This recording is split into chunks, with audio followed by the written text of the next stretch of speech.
Bienvenidos a El Poder del Poder. Antes de comenzar, no olviden dejar su me gusta y comentar desde dónde están viendo este vídeo. Detente un momento. Apaga el ruido de fondo. Deja el móvil a un lado. Hazte una sola pregunta. ¿Hasta dónde estarías dispuesto a llegar para salvar a un desconocido? No a un amigo, no a un ser querido. Un desconocido absoluto. Una vida que podrías ignorar sin reproches. ¿Arriesgarías tu comodidad? ¿Tu trabajo? ¿Tu libertad? ¿Tu vida? Ahora imagina vivir en un mundo donde ese gesto de bondad no solo te pone en peligro, sino que te condena a muerte. Un mundo donde ayudar a otro no es un acto celebrado, sino un delito imperdonable. Calles silenciosas bajo toque de queda, puertas marcadas con estrellas amarillas, miradas que no se cruzan por miedo a ser delatados. Donde esconder a un niño basta para que toda tu familia desaparezca en la madrugada sin juicio ni explicación. Donde incluso compartir un pedazo de pan puede costarte la vida. Ese fue el mundo real que existió hace no tanto tiempo. Y aún así, hubo personas que decidieron actuar. No por recompensa, fama o reconocimiento, sino porque su conciencia no les permitía hacer otra cosa. Hoy vamos a adentrarnos en la historia de una de esas personas. Una mujer diminuta en estatura pero colosal en coraje. Alguien que, sin portar armas ni proclamar discursos grandilocuentes, enfrentó al mal más absoluto que el mundo moderno haya conocido. Su nombre es Irena Sendler, y su historia es una de esas raras joyas de humanidad que brillan incluso en los momentos más oscuros. ¿Qué es la verdadera valentía? Vivimos en un tiempo donde palabras como valentía y coraje se usan a la ligera. Luchamos por opiniones en redes sociales. Defendemos causas con hashtags. Aplaudimos a figuras públicas por discursos elaborados. Pero ¿qué es realmente el valor? El verdadero coraje no es ruidoso. No busca aplausos ni se alimenta de likes. Es silencioso, incómodo, peligroso. Se manifiesta en momentos en que la vida misma está en juego. En decisiones solitarias que nadie verá ni agradecerá. Coraje es enfrentarte a un régimen que extermina millones y decidir que no serás cómplice. Es mirar al horror a los ojos y, aun sabiendo que puedes perderlo todo, elegir hacer lo correcto. Es arriesgarse sin certezas, actuar sin garantías, tender la mano cuando todos apartan la vista. Irena Sendler no nació para ser heroína. No llevaba uniforme ni comandaba tropas. No tenía títulos nobiliarios ni poder político. Era una mujer común, con una infancia común, en una ciudad común. Y sin embargo, cuando llegó la hora de decidir, eligió el camino más difícil, el de los héroes anónimos. Aunque hoy su nombre es conocido, durante muchos años Irena fue solo un susurro en la memoria de quienes vivieron gracias a su coraje. ¿Qué harías tú en su lugar? Es fácil preguntárselo desde la comodidad de un sofá, pero imagina caminar por calles ocupadas por soldados enemigos, sin garantías, sin salvavidas. Cada decisión puede ser la última, cada acto tu condena. En ese contexto, ¿arriesgarías tu vida por alguien que ni siquiera conoces? Irena Sendler sí lo hizo. No era más alta que 1,5 metros. Su rostro tranquilo y su voz serena no sugerían amenaza alguna. Y sin embargo, para el régimen nazi era una enemiga mortal. Armada solo con su determinación y una fe inquebrantable en la dignidad humana, tejió una red clandestina que salvó a miles de niños judíos de una muerte segura. No peleó con fusiles ni bombas. Peleó con compasión, astucia y una valentía silenciosa que pocos entendieron y muchos olvidaron. Pero no estamos aquí para olvidarla.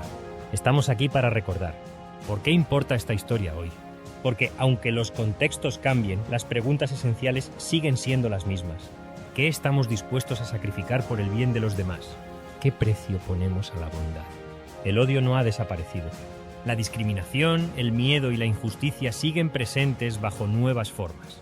Y sigue haciendo falta el mismo tipo de coraje que Irena demostró.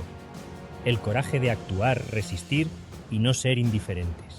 En un mundo cada vez más rápido y superficial, recordar historias como la de Irena Sendler es un acto de resistencia, un recordatorio de que las verdaderas revoluciones no siempre llevan banderas ni marchan por avenidas principales. A veces ocurren en el silencio de una decisión solitaria. Hoy viajaremos al pasado. Recorreremos las calles grises de la Varsovia ocupada. Sentiremos el frío que cala hasta los huesos, el hambre que arrasa el cuerpo, el miedo que aprieta la garganta. Conoceremos el infierno que fue el gueto de Varsovia, un lugar de horror sistemático y dignidad indomable. Veremos cómo una mujer corriente se convirtió en un faro de esperanza para miles de niños que, de otro modo, habrían sido borrados de la historia. Irena Sendler no solo salvó vidas, salvó futuros. Cada niño rescatado fue una victoria contra la barbarie. Cada nombre preservado un acto de fe en un futuro mejor. Y todo ello lo hizo sabiendo que cada paso podía ser el último. Esta no es solo una lección de historia. Es un espejo en el que debemos mirarnos. Una invitación a preguntarnos, ¿y yo qué haría? ¿Qué haría? Antes de responder a la ligera, escucha esta historia. Deja que te cale. Deja que te incomode. Deja que te inspire. Porque lo que estás a punto de conocer no es solo el relato de una época oscura. Es el testimonio de que incluso en los tiempos más tenebrosos hay luces que no se apagan. Luces como la de Irena Sendler. Para entender la magnitud del riesgo que asumió Irena Sendler, es necesario retroceder unas décadas y sumergirse en el tejido histórico y social de su tiempo. La historia no ocurre en el vacío. Es el producto de contextos, tensiones y decisiones que a menudo escapan a nuestro control, pero que definen nuestras opciones.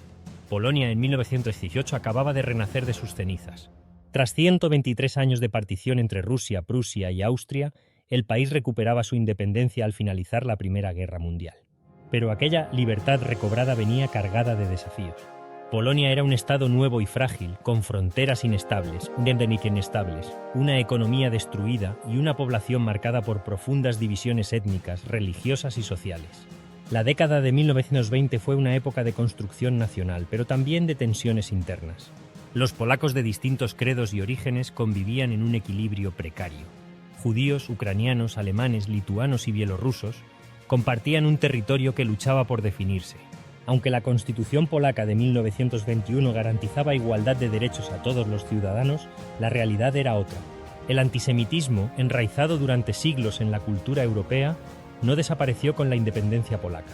Aunque los judíos representaban alrededor del 10% de la población y formaban parte vital de la economía y la cultura, eran vistos con recelo por amplios sectores de la sociedad.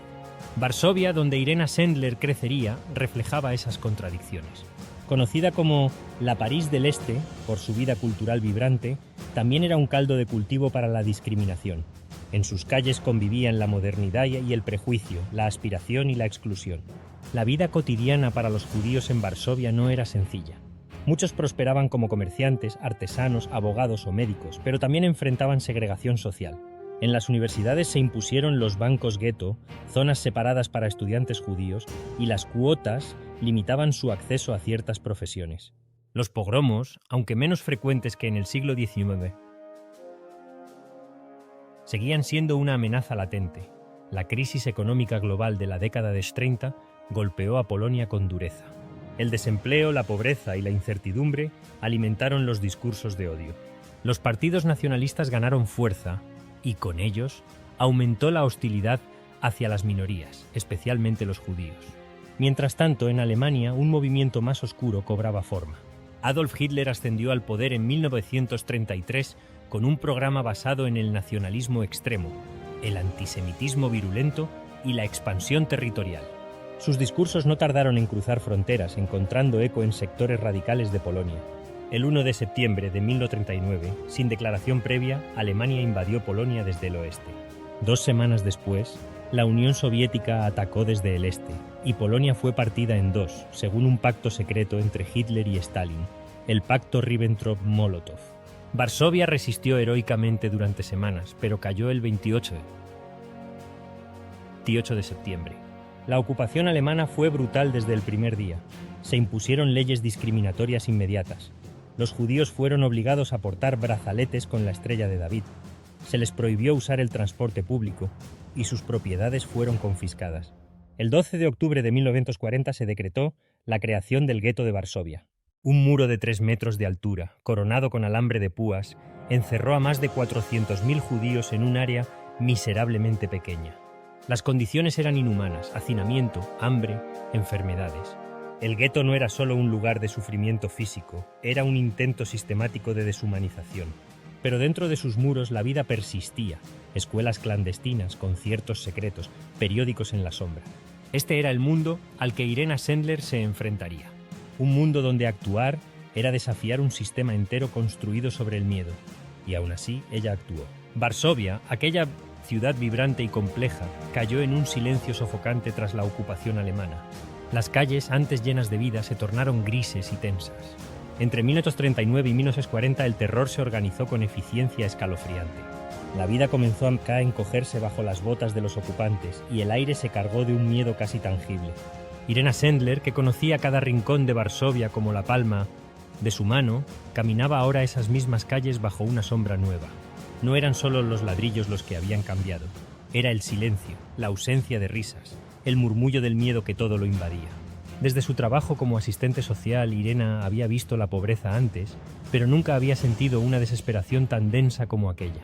Fue en este escenario que los nazis pusieron en marcha uno de los proyectos más siniestros de su política de segregación: la creación del gueto de Varsovia.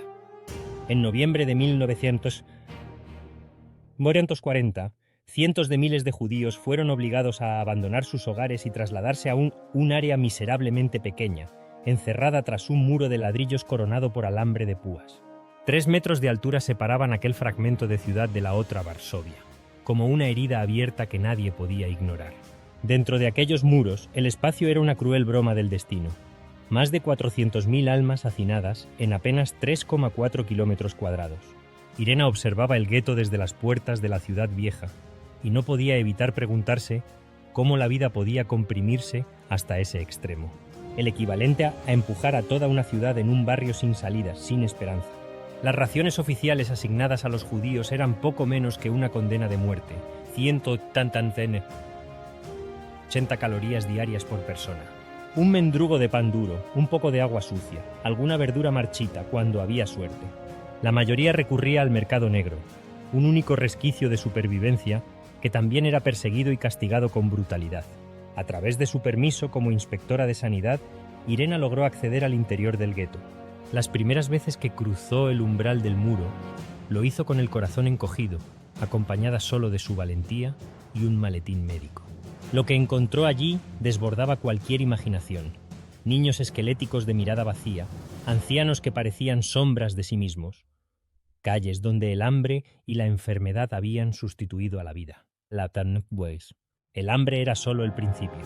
Las enfermedades, exacerbadas por la desnutrición y el hacinamiento, campaban a sus anchas. El tifus se extendía como un incendio silencioso.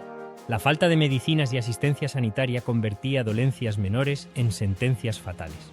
El invierno, cruel y helado, era una condena más para quienes no tenían ni leña ni ropa adecuada. Irena sabía que llevar unas pocas medicinas no bastaba. Con cada visita, con cada mirada a esos rostros ajados por el sufrimiento, nació en ella una determinación imparable. Haría algo más. No podía quedarse al margen. A pesar de todo, dentro del gueto la vida no se rindió fácilmente. Había escuelas clandestinas donde los niños aprendían a leer y escribir en condiciones imposibles. Maestros que arriesgaban su vida para enseñar que el conocimiento era también una forma de resistencia. Se organizaban conciertos en sótanos oscuros, obras de teatro improvisadas, lecturas de poesía susurradas para no llamar la atención. Irena, en sus recorridos, fue testigo de esas pequeñas rebeliones cotidianas. Se detenía un instante para escuchar un fragmento de Bach ejecutado en secreto, o para sonreír a un niño que, descalzo y aterido, recitaba de memoria un poema aprendido en las clases clandestinas.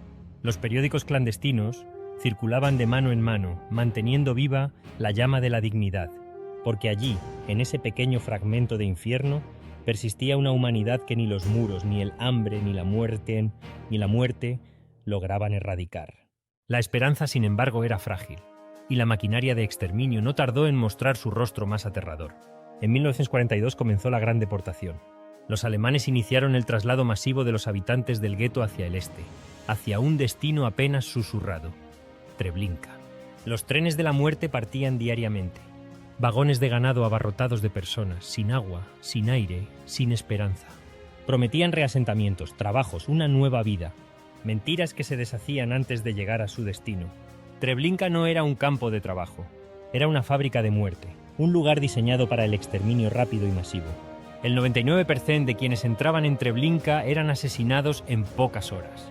Entre julio y septiembre de 1942, más de 250.000 personas del gueto de Varsovia fueron deportadas y asesinadas. Una cifra tan descomunal que escapa a la comprensión humana. Cada número, una vida, un rostro, una historia truncada. Irena, cada vez que salía del gueto, llevaba más que informes sanitarios en su memoria. Llevaba una creciente certeza de que el tiempo se agotaba, que algo debía hacerse ya. Incluso ante la aniquilación, la resistencia no murió. Al contrario, se hizo más feroz. Los sobrevivientes que quedaban comenzaron a organizarse.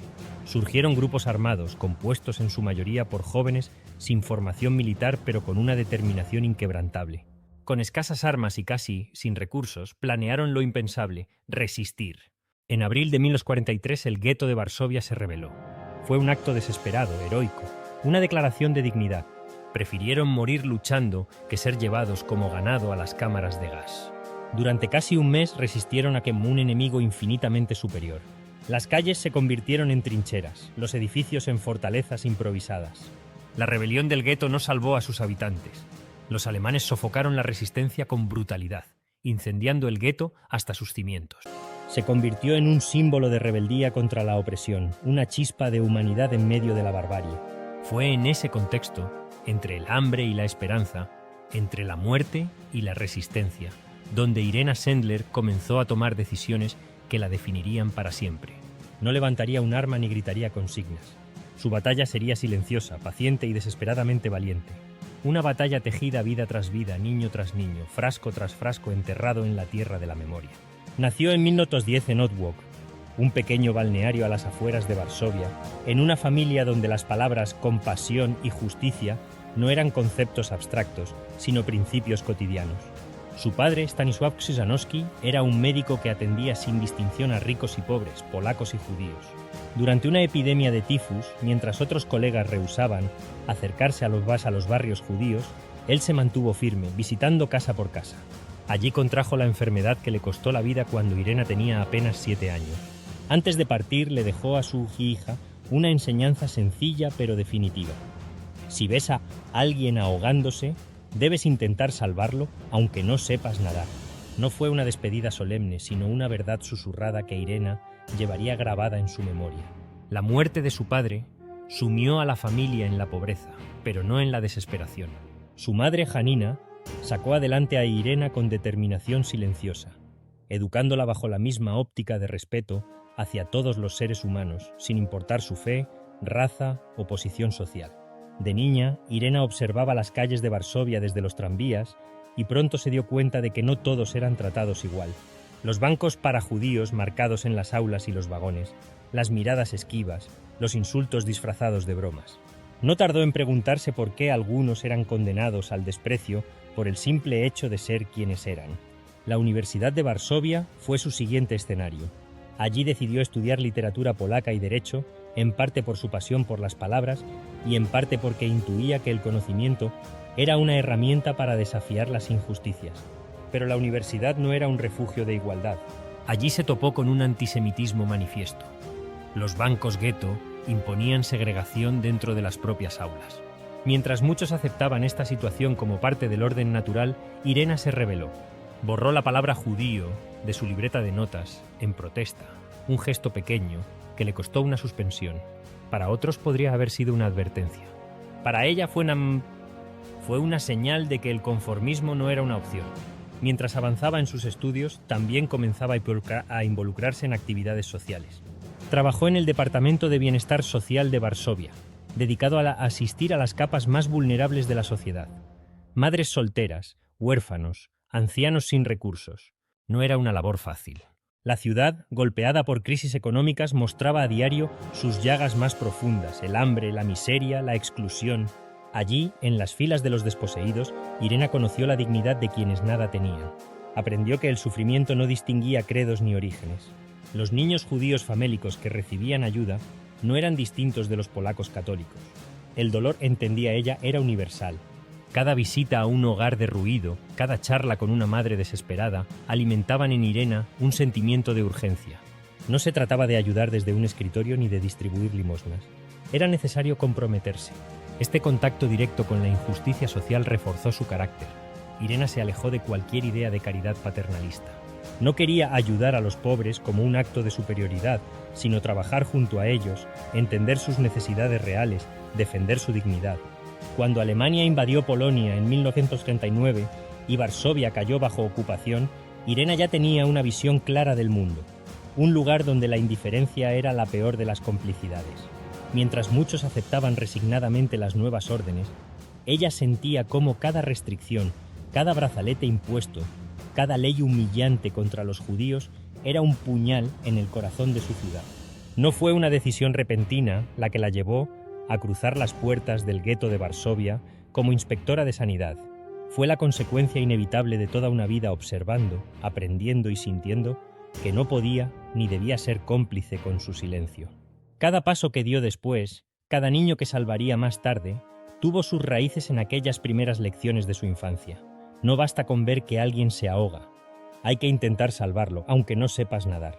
Para Irena Sendler, cruzar las puertas del gueto no era solo una formalidad burocrática, era el primer paso de un compromiso que había germinado en ella desde su infancia. No podía ignorar el sufrimiento que veía, no podía cerrar los ojos, no podía quedarse inmóvil. Fue entonces cuando su camino se cruzó con Żegota, el nombre en clave del Consejo de Ayuda a los Judíos, una organización clandestina creada en 1942 bajo el amparo de la resistencia polaca. En una Europa donde ayudar a un judío era causa de ejecución inmediata, Żegota era una anomalía, un grupo dedicado exclusivamente a salvar vidas. No era una red improvisada. Funcionaba como un organismo vivo, con células pequeñas, compartimentadas para minimizar los riesgos. Cada miembro conocía solo a unos pocos otros. Las reuniones eran secretas, cambiaban de lugar constantemente, y los documentos viajaban en dobles fondos de carteras gastadas. Irena se convirtió en una pieza clave en la sección de infancia. Su acceso al gueto le permitía observar, planear y, sobre todo, actuar. La red que creó era tan audaz como desesperada. Confió en enfermeras, conductores de ambulancias, trabajadores sociales, curas y monjas. Cada uno aportaba una parte esencial. Los rescates requerían logística, documentos falsos, escondites seguros. Sacaban a los niños de las formas más inverosímiles. Una de las estrategias más utilizadas era esconder a los pequeños en sacos de harina. Se sedaba ligeramente a los más pequeños para evitar que lloraran durante los controles. Los sacos, aparentemente inofensivos, eran cargados en carretillas junto con los suministros de alimentos. Otra técnica consistía en usar ambulancias falsas. Fingiendo trasladar pacientes gravemente enfermos, Irena y su equipo lograban que los niños pasaran desapercibidos. Iban cubiertos con vendas, tosiendo, gimiendo, interpretando un papel aprendido con rapidez y miedo. Algunas operaciones bordeaban el límite de la desesperación. En ocasiones fingían entierros. Un ataúd, cuidadosamente preparado, escondía a un niño vivo bajo una lámina falsa. El cortejo fúnebre, acompañado de rezos murmurados, pasaba frente a los soldados sin levantar sospechas. Los conventos se convirtieron en refugios vitales. Muchos abades y monjas, arriesgándolo todo, acogieron a los niños bajo identidades falsas. Allí aprendían nuevas oraciones, nuevas costumbres, nuevas maneras de comportarse para no delatar su origen. Irena anotaba meticulosamente cada nombre real, cada nuevo nombre adoptado y el lugar donde cada niño era enviado. Esos datos no estaban en ninguna lista oficial. Los escribía a mano, en trozos de papel, que luego sellaba dentro de frascos de vidrio y enterraba en el jardín de una amiga de absoluta confianza. Las historias individuales se multiplicaban, cada una un testimonio de ingenio y valentía. Estaba Miriam, que con solo 6 años fue escondida en un saco de papas, su cuerpecito apenas moviéndose bajo la lona. O el pequeño David, disfrazado de aprendiz de carpintero, cargando una caja de herramientas casi más grande que él mismo. Otra vez sacaron a 3 hermanos en un camión de basura. Los niños, cubiertos de desperdicios, soportaron el hedor y el miedo durante horas. Cuando el camión cruzó el último control, sus corazones aún latían desbocados. Hubo una niña, Zofia, que cruzó el muro escondida en un compartimento secreto bajo un carro de jardinería. El conductor, un anciano que parecía no tener fuerzas para otra cosa que empujar su carrito, era en realidad un miembro de la resistencia. Cada rescate era una victoria diminuta pero preciosa. Cada niño salvado, un acto de rebeldía contra la máquina de muerte. Pero no había garantías. La captura de uno solo podía desmantelar toda la red. Cada operación era un salto al vacío. Irena sabía que más tarde o más temprano su suerte podía acabarse. Y aún así continuaba. Para ella la pregunta no era si valía la pena arriesgarse. La pregunta era cómo podría no hacerlo. El trabajo de Irena Sendler era meticuloso, silencioso y mortalmente peligroso. Pero en una ciudad asediada por el terror, no había red lo suficientemente segura ni precaución que garantizara el anonimato. Un delator, alguien acorralado por la desesperación o la codicia, entregó su nombre.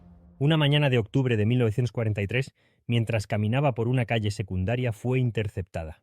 La Gestapo actuaba con la frialdad de quien ya ha emitido un veredicto. Fue empujada dentro de un vehículo sin distintivos y trasladada directamente a la prisión de Pawiak. Pawiak no era un simple centro de detención. Era una fábrica de sufrimiento, un lugar donde el dolor era la moneda de cambio y el silencio, la única esperanza. Las celdas, húmedas y oscuras, eran más cárceles del alma que del cuerpo. Allí, Irena fue sometida a interrogatorios brutales. La Gestapo quería nombres, quería direcciones, quería desmantelar la red que salvaba a los niños del gueto. La golpearon sin piedad. Le rompieron los pies y las piernas a golpes. La suspendieron de las muñecas durante horas, desgarrándole los hombros y la voluntad. El dolor era un animal silencioso que se instalaba en cada fibra de su ser, pero Irena no habló. Sabía que cualquier información podría condenar no solo su vida, sino la de cientos de otros. La estrategia de sus captores cambió. La privaron de sueño, la dejaron sin comer durante días, la sumergieron en agua helada. Intentaron quebrarla de todas las formas posibles, pero cada día que pasaba en silencio era una victoria. El tiempo en Pawiak transcurría de forma extraña. Los días se confundían con las noches. El dolor constante era casi un consuelo frente al vacío que se abría cada vez que cerraba los ojos. Irena resistía, no por heroísmo, sino por una simple decisión: proteger a los niños y a quienes los habían acogido. Mientras tanto, afuera Zegota no se quedó de brazos cruzados. La organización movió hilos, contactó a quienes debía contactar y reunió una suma considerable de dinero. Un soborno cuidadosamente planeado podía comprar algo más precioso que el silencio: la libertad. Un guardia, consciente del precio que podía pagar si era descubierto, aceptó el riesgo. Una noche, sin aviso, Irena fue sacada de su celda. La empujaron a un pasillo, la arrastraron hasta una salida trasera y la dejaron allí, entre las sombras y el eco de sus propios pasos tambaleantes. Oficialmente, Irena Sendler fue ejecutada ese día. Su nombre apareció en las listas de prisioneros muertos. Para la Gestapo era un archivo cerrado, pero en realidad Irena había vuelto a nacer, aunque el precio fuera alto. No podía caminar sin ayuda. Cada movimiento era un recordatorio agudo de su paso por Pawiak. Aún así, desde la clandestinidad y adoptando una nueva identidad, continuó ayudando y resistiendo. No hubo condecoraciones ni discursos. Solo el latido sordo de una voluntad que ni la tortura más despiadada había logrado quebrar. Su batalla, lejos de terminar, apenas comenzaba.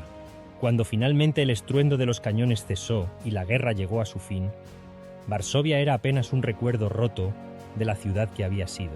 El humo de los incendios se disipó lentamente, dejando al descubierto ruinas silenciosas y calles desiertas. Polonia, liberada del yugo nazi, pronto cayó bajo otra sombra, la del telón de acero. El nuevo régimen comunista, respaldado por la Unión Soviética, trajo consigo promesas de igualdad, pero también una vigilancia opresiva. La historia reciente, especialmente la resistencia organizada fuera del control soviético, se convirtió en un terreno peligroso. Los héroes de ayer, si no se alineaban con la nueva narrativa oficial, eran marginados y silenciados. Irena Sendler, cuya valentía había salvado a más de 2.500 niños, se encontró relegada a la periferia de la memoria oficial. No había medallas ni reconocimientos. Trabajar junto a organizaciones clandestinas durante la ocupación era una mancha en su expediente para las nuevas autoridades. Aceptó su nuevo lugar en silencio. Volvió a hacer lo que siempre había hecho: servir a los demás. Se convirtió en enfermera y profesora. Enseñó a generaciones de trabajadores sociales, inculcándoles los mismos valores que había aprendido de su padre: compasión, coraje, respeto. Cada día caminaba las calles de una ciudad que apenas reconocía, con la discreción de quien no busca honores. Muchos de los niños que había salvado se habían marchado, buscando nuevas vidas lejos del dolor de Europa.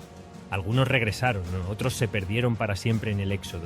Los frascos que había enterrado bajo el manzano fueron desenterrados con la esperanza de reunir familias separadas, aunque el paso del tiempo y la tragedia habían hecho estragos. Aún así, cada nombre recuperado, cada identidad de vuelta, era una victoria silenciosa contra el olvido. Irena nunca habló mucho de su pasado.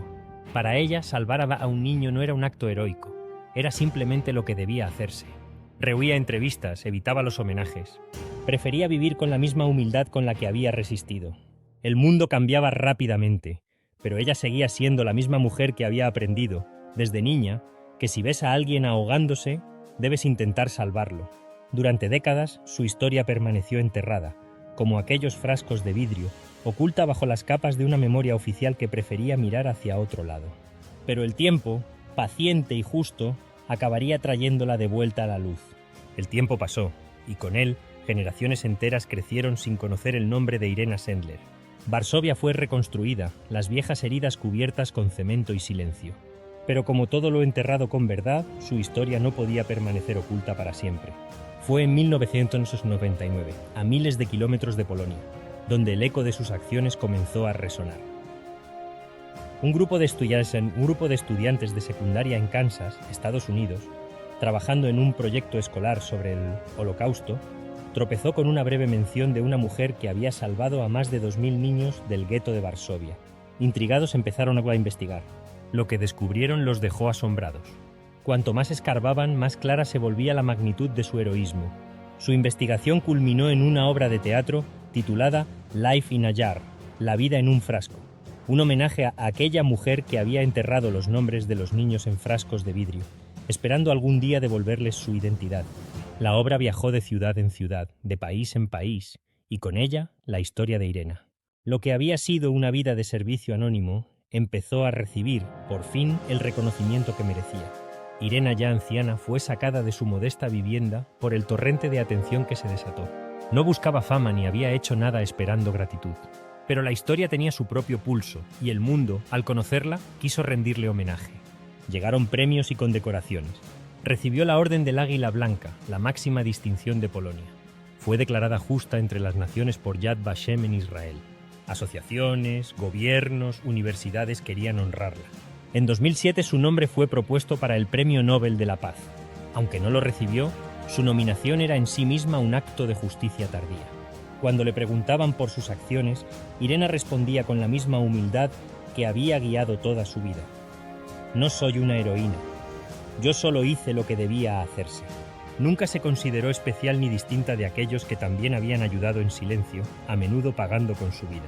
Sus últimos años los vivió rodeada de nietos, amigos y antiguos rescatados, algunos de los niños que había ayudado a salvar, ahora adultos agradecidos. Pero ella seguía siendo la misma mujer sencilla, que prefería hablar de los demás antes que de sí misma. Irena Sendler murió en 2008, a los 98 años. Partió tranquila, dejando tras de sí un legado que ni el tiempo ni el olvido pudieron enterrar. Una vida que había comenzado con una simple lección de su padre, una frase que guió cada uno de sus actos. Si ves a alguien ahogándose, debes intentar salvarlo, aunque no sepas nadar. La historia de Irena Sendler no es solo un relato sobre la guerra o la resistencia. Es un testimonio vivo de hasta dónde puede llegar la bondad humana cuando se enfrenta al abismo. Ella no llevó uniforme, no empuñó un arma. No subió a podios ni pronunció discursos. No buscó la gloria ni la posteridad. Solo siguió un principio sencillo, transmitido en su infancia.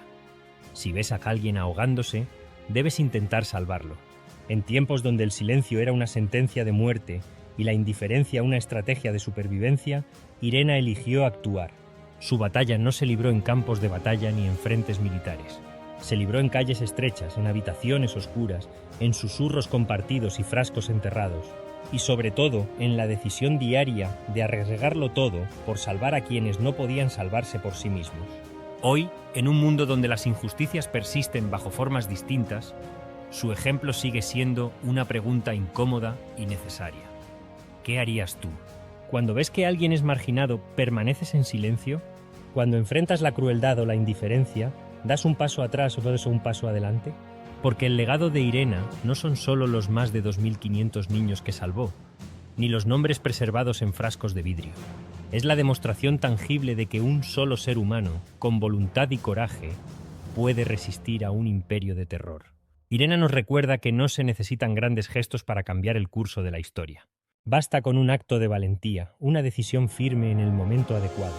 A menudo pensamos que los héroes son figuras distantes, inalcanzables, pero ella nos enseña que los verdaderos héroes son aquellos que, en la oscuridad, eligen la luz. Aquellos que sin testigos ni aplausos hacen lo correcto simplemente porque es lo correcto.